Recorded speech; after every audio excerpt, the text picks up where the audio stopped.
ನಮ್ಮ ಜೊತೆಗೆ ಜಯಪ್ರಕಾಶ್ ಹೆಗಡೆ ಅವರಿದ್ದಾರೆ. ಈಗಷ್ಟೇ ಜಾತಿ ಜನಗಣತಿ ವರದಿಯನ್ನು ಮುಖ್ಯಮಂತ್ರಿಗಳಿಗೆ ಸಲ್ಲಿಸಿ ಆಚೆ ಬಂದಿದ್ದಾರೆ. ಬಂದ ತಕ್ಷಣ ರಿಪಬ್ಲಿಕ್ ಕನ್ನಡಕ್ಕೆ ಸಿಕ್ಕಿದ್ದಾರೆ.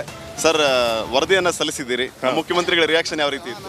ಅವರು ಈಗ ಕ್ಯಾಬಿನೆಟ್ ಮೀಟಿಂಗಲ್ಲಿ ನೆಕ್ಸ್ಟ್ ಕ್ಯಾಬಿನೆಟ್ ಮೀಟಿಂಗ್ನಲ್ಲಿಟ್ಟು ತೀರ್ಮಾನ ತಗೊಳ್ತೇವೆ ಅಂತ, ಕ್ಯಾಬಿನೆಟ್ನಲ್ಲಿ ಚರ್ಚೆ ಆಗಬೇಕಲ್ಲ, ಚರ್ಚೆ ಆಗಿ ತೀರ್ಮಾನ ತಗೊಳ್ತೇನೆ ಅಂತ ಹೇಳಿದೆ. ಒಂದು ರೀತಿ ದೊಡ್ಡ ಹರ್ಡಲ್ ಆಗಿತ್ತು ಸರ್, 8 ವರ್ಷ ಇವತ್ತು ನಾಳೆ ಫೈನಲಿ ನೀವು ವರದಿ ಸಲ್ಲಿಸಿದ್ರಿ. ನೀವೀಗ ಭಾರ ಕಳೆದುಕೊಂಡಿದ್ದೀರಿ, feel free I think. So ಏನು ಅನಿಸ್ತಾ ಇದೆ ನಮಗೆ? ಅಂದರೆ ನಾನು ಶುರುವಿಂದ ಹೇಳ್ತಾ ನಮ್ಮ ಅವಧಿ ಮುಗಿಯೋದ್ರೊಳಗೆ ಸಲ್ಲಿಸ್ತೇನೆ ಅಂತೇಳಿ ಸರ್ಕಾರ ಕೊಡ್ತೇವೆ ಅಂತ ಹೇಳಿ ಅದಾಗಿದೆ. ಇವತ್ತು ಕೊನೆ ದಿನ ಕೊಟ್ಟಿದ್ದೇವೆ. ನಾವು ಎಲ್ಲ ಸದಸ್ಯರು ಇಲ್ಲೇ ಇದ್ದಾರೆ. ನಮ್ಮ ರಾಜಶೇಖರ್ ಅವರು, ಕಲ್ಯಾಣ್ ಕುಮಾರ್, ಅರುಣ್ ಕುಮಾರ್ ಎಲ್ಲ ಇಲ್ಲೇ ಇದ್ದಾರೆ. ಅದರಿಂದ ಮುಂದೆ ಸರ್ಕಾರದ ಜವಾಬ್ದಾರಿ. ಈಗ ನಾವು ಕೊಟ್ಟ ವರದಿಯ ಮೇಲೆ ತೀರ್ಮಾನ ಅವ್ರು ತಗೊಳ್ತಾರೆ. ಸರ್, ವರದಿಯಲ್ಲಿ ಏನಿದೆ ಅಂತ ಏನಾದರೂ ಹೇಳ್ಬೋದಾ? ವರದಿಯಲ್ಲಿ ಏನಿದೆ ಅಂತ ಹೇಳಲಿಕ್ಕೆ ಬರೋದಿಲ್ಲ ನಮಗೆ. ನಾವು ಸರ್ಕಾರಕ್ಕೆ ಮಾತ್ರ ವರದಿ ಕೊಡ್ಬೋದು, ತೀರ್ಮಾನ ಅವರು. ಎಷ್ಟು ಪುಟಗಳ ವರದಿ ಇದೆ ಸರ್? ಒಂದು 300 ಅಬೌಟ್. ಸರ್, ಅನುಷ್ಠಾನದ ಬಗ್ಗೆ ಬಹಳಗಳ ಚರ್ಚೆ ಆಗ್ತಾ ಇದೆ. ಅನುಷ್ಠಾನ ಆಗುತ್ತೋ ಇಲ್ವೋ ಅಂತ ತಮಗೇನು ಅನ್ಸುತ್ತೆ? ಅನುಷ್ಠಾನ ಆಗುತ್ತೆ ಅಂತ ನನ್ನ ನಂಬಿಕೆ. ಬಹಳ ವಿರೋಧಾಭಾಸಗಳಿದೆ. ಲಿಂಗಾಯತ ವೀರಶೈವ ಸಮಾಜದ ಸಚಿವರು, ಶಾಸಕರು ವಿರೋಧ ವ್ಯಕ್ತಪಡಿಸ್ತಾ ಇದ್ದಾರೆ. ಈ ವಿರೋಧದ ಮಧ್ಯೆ ಅನುಷ್ಠಾನ ಆಗುತ್ತೆ ಅಂತ ತಮ್ಗೆ ಅನಿಸುತ್ತೆ? ನೀವು ಪ್ರಶ್ನೆ ಕೇಳೋ ಮುಂಚೆ, ಅವರು ಅದರ ಬಗ್ಗೆ ಚರ್ಚೆ ಮಾಡೋ ಮುಂಚೆ ಫಸ್ಟ್ ಓದಿ ರಿಪೋರ್ಟ್, ಆಮೇಲೆ ತೀರ್ಮಾನ. ಈ ಎಲ್ಲ ಸಮಸ್ಯೆಗಳಿಗೆ ವರದಿಯಲ್ಲಿ ಪರಿಹಾರ ಸಿಕ್ಕಿದೆಯಾ? ಇದೆ ಅಂತ ನನ್ನ ಅಭಿಪ್ರಾಯ. ನೀವು ವರ್ಕ್ ಮಾಡಿದಿರಲ್ಲ ಸರ್, ಏನು ಅನ್ಸುತ್ತೆ? ನಾವು ಪರಿಹಾರವನ್ನು ಕಂಡುಹಿಡಿದಿದ್ದೇವೆ, ನೋಡೋಣ ಮುಂದೆ ಏನಾಗುತ್ತೆ ಅಂತ. ಏನೆಲ್ಲ ನಿರೀಕ್ಷೆ ಮಾಡ್ಬೋದು ವರದಿಯಿಂದ? ಏನಿಲ್ಲ, ಎಲ್ಲರೂ ಸಂತೋಷ ಪಡ್ಬೋದು ಅಂತ ಅಂದ್ಕೊಂಡಿದ್ದೆ. ಚುನಾವಣೆ ಮೇಲೆ ಏನಾದ್ರು ಪರಿಣಾಮ ಬೀರ್ಬೋದಾ? ಲೋಕಸಭೆ ಚುನಾವಣೆ ಹತ್ತಿರ ಇದೆ. ಇದಕ್ಕೂ ಸಂಬಂಧ ಇಲ್ಲ ಅಂದ್ಕೊಂಡಿದ್ದೆ ನಾನು. Okay, fine. ಜಯಪ್ರಕಾಶ್, ಇದು ಸಾಮಾಜಿಕ ಶೈಕ್ಷಣಿಕ ಸಮೀಕ್ಷೆ ಬಿಟ್ಟರೆ ನಮ್ಮದು ಇದರಲ್ಲಿ ರಾಜಕೀಯ ಮೀಸಲಾತಿಗೋಸ್ಕರ ಬೇರೆ ಒಂದು ಆಯೋಗವನ್ನು ದತ್ತಾಂಶಗಳ ಬಗ್ಗೆ ಬಹಳ ಚರ್ಚೆ ಆಯ್ತು. ಅದ್ರ ಬಗ್ಗೆ ಏನು ಹೇಳ್ತಾರೆ? ಏನು ಚರ್ಚೆ ಆಗ್ಲಿಕ್ಕೆ ಸಾಧ್ಯನೇ ಇಲ್ಲ. ಯಾಕಂದರೆ ಓದ ಶಿಕ್ಷಕರು 1,66,000 ಶಿಕ್ಷಕರು, ಅಧಿಕಾರಿಗಳು, ಅವರಿಗೆ ವೈಯಕ್ತಿಕ ಹಿತಾಸಕ್ತಿ ಏನಿರಲಿಲ್ಲಲ್ಲ, ಮನೆಗೆ ಹೋಗಿ ಸಂಗ್ರಹ ಮಾಡಿದವರಿಗೆ. ಈ ಕಾಂತರಾಜ್ ಅವರ ವರದಿ ಮತ್ತು ಜಯಪ್ರಕಾಶ್ ಹೆಗಡೆ ಅವರ ವರದಿ ಅನ್ನೋದ್ರ ಬಗ್ಗೆ ಬಹಳ ಚರ್ಚೆಗಳಾಯಿತು.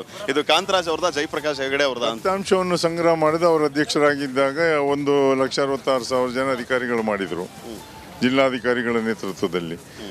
ವರದಿಯನ್ನು ಬರೆದದ್ದು ನಾನು ಅಧ್ಯಕ್ಷನಾಗಿದ್ದಾಗ ಎಲ್ಲ ನಮ್ಮ ಸದಸ್ಯರೆಲ್ಲ ಸೇರಿ ವರದಿಯನ್ನು ಸರ್ಕಾರ ಕೊಟ್ಟಿದ್ದೇವೆ. ಫೈನ್ ಸರ್, ಇದು ಜಯಪ್ರಕಾಶ್ ಹೆಗಡೆ ಅವರ ಮಾತು. ವರದಿಯನ್ನು ಸಲ್ಲಿಸಿದ್ದೇವೆ, ಸರ್ಕಾರ ಅನುಷ್ಠಾನಕ್ಕೆ ತರುತ್ತಾ ಬಿಡುತ್ತಾ ಅನ್ನೋದು ಅವರಿಗೆ ಬಿಟ್ಟಿದ್ದು.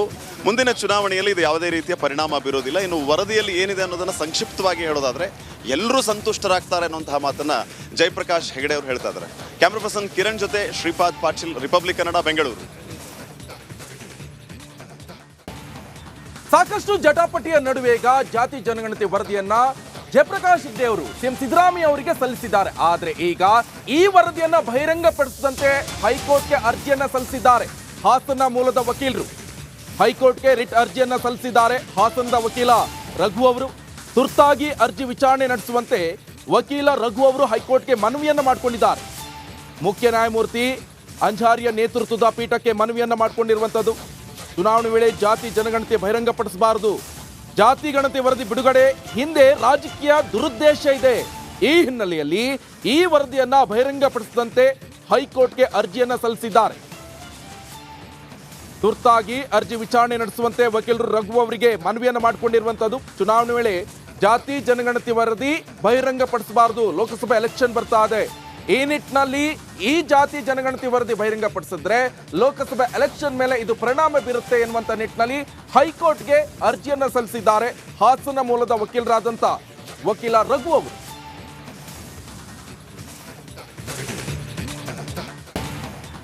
ನೋಡಿ, ನಾವು ಹೇಳ್ತಿದ್ವಿ ಕಾಂಗ್ರೆಸ್ನಲ್ಲೇ ಒಂದು ರೀತಿಯಲ್ಲಿ ವಿರೋಧ ಇದೆ ಅಂತ. ಈಗ ಸಚಿವೆ ಲಕ್ಷ್ಮೀ ಹೆಬ್ಬಾಳ್ಕರ್ ಕೂಡ ಅದನ್ನೇ ಹೇಳ್ತಿದ್ದಾರೆ.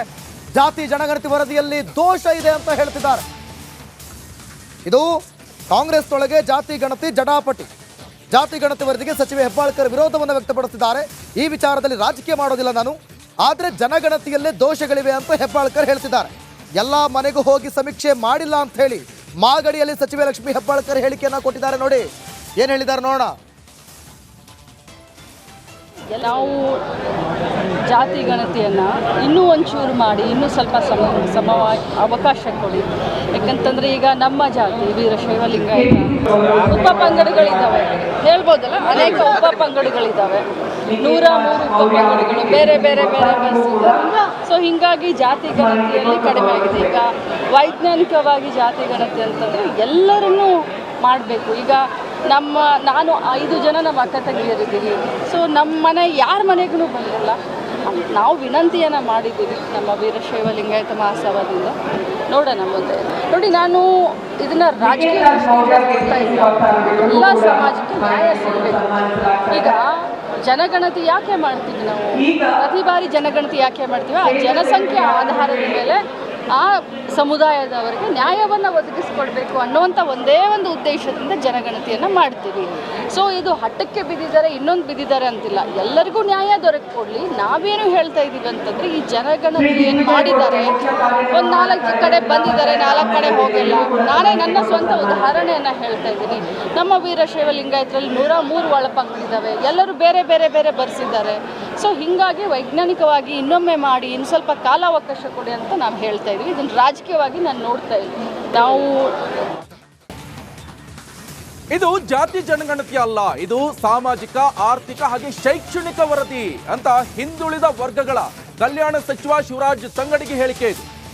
ವರದಿಯಲ್ಲಿ ಏನಿದೆ ಎಂಬುದು ಯಾರಿಗೂ ಕೂಡ ಗೊತ್ತಿಲ್ಲ, ಹಾಗಾಗಿ ವಿರೋಧ ವ್ಯಕ್ತಪಡಿಸುವುದು ಸರಿಯಲ್ಲ.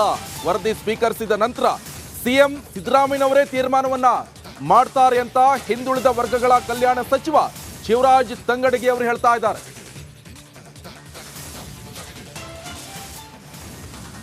ಪ್ರಕಾಶ್ ಹೆಗಡೆ ಅವರು ವರದಿಯನ್ನು ಕೊಡ್ತಾ ಇದ್ದಾರೆ.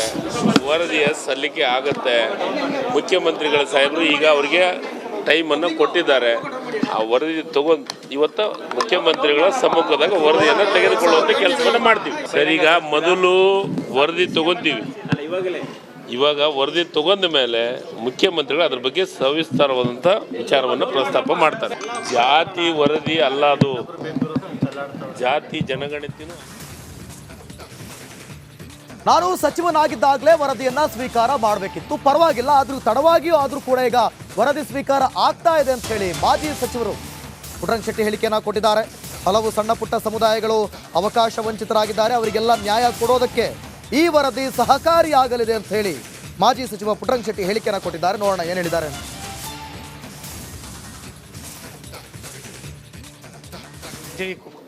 ಕುಮಾರಸ್ವಾಮಿಯವರ ಒಂದು ಇವತ್ತು ಜಾತಿ ಗಣತಿ ಮುಂದೆ ಕಾಂತರಾಜ್ ಅವರು ಹಿಂದುಳಿದ ವರ್ಗಗಳ ಶಾಶ್ವತ ಹಿಂದೂ ಆಯೋಗದ ಅಧ್ಯಕ್ಷರಾಗಿದ್ದರು. ಅದಾದಮೇಲೆ ಈಗ ಜಯಪ್ರಕಾಶ್ ಹೆಗಡೆ ಅವರು ಅದರ ವರದಿಯನ್ನು ಮಾನ್ಯ ಮುಖ್ಯಮಂತ್ರಿಗೆ ಸಲ್ಲಿಸ್ತಾ ಇರೋದು ಸಂತೋಷವಾಗ್ತಾಯಿದೆ. ಯಾಕಂದರೆ ನನ್ನ ಅವಧಿನಲ್ಲಿ 2018-19 ಸಲ್ಲಿಸಬೇಕಾಗಿತ್ತು. ಆವತ್ತಿನ ಮುಖ್ಯಮಂತ್ರಿಯಾಗಿದ್ದಂಥ ಕುಮಾರಸ್ವಾಮಿಯವರ ಒಂದು ತಡೆದೋದ್ರಿಂದ ಅದನ್ನು ಸಲ್ಲಿಕೆ ಆಗಲಿಲ್ಲ. ತಡವಾಗಾದರೂ ಇವತ್ತು ಆಗ್ತಿರೋದು ಸಂತೋಷ ಆಗಿದೆ. ಯಾಕಂದರೆ ಅನೇಕ ತಳಪಾಯದ ಸಮುದಾಯಗಳು ವಂಚಿತವಾಗಿದ್ದವು. ಆ ಸಮುದಾಯಗಳ ಎಲ್ಲ ಜನಗಣತಿ ಯಾವುದಾದ್ರು ಆರ್ಥಿಕವಾಗಿ, ಸಾಮಾಜಿಕವಾಗಿ, ಶೈಕ್ಷಣಿಕವಾಗಿ, ರಾಜಕೀಯವಾಗಿ ತಳಮಟ್ಟದಿರ್ತಕ್ಕಂಥ ಒಂದು ಜನಗಣತಿ ನಡೆದಿದೆ. ಅವರನ್ನು ಈ ಮುಖಾಂತರ ಅವರ ಆಗುವಗಳನ್ನ ಪರಿಶೀಲನೆ ಮಾಡ್ತೀವಿ. ಅವರ ಸಮಾಜದಲ್ಲಿ ಮೇಲೆತ್ತುವಂಥ ಕೆಲಸಗಳು ಇದರಿಂದ ಆಗ್ತದೆ.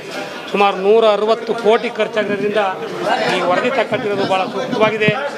ಇದರಲ್ಲಿ ಮಾನ್ಯ ಜಯಪ್ರಕಾಶ್ ಹೆಗಡೆ ಅವರಿಗೆ, ಮುಖ್ಯವಾಗಿ ನಮ್ಮ ಸನ್ಮಾನ್ಯ ಮುಖ್ಯಮಂತ್ರಿಯವರಿಗೆ ಧನ್ಯವಾದಗಳು. ಇವತ್ತು ಜಾತಿ ಗಣತಿ ಮುಂದೆ ಕಾಂತರಾಜ್ ಅವರು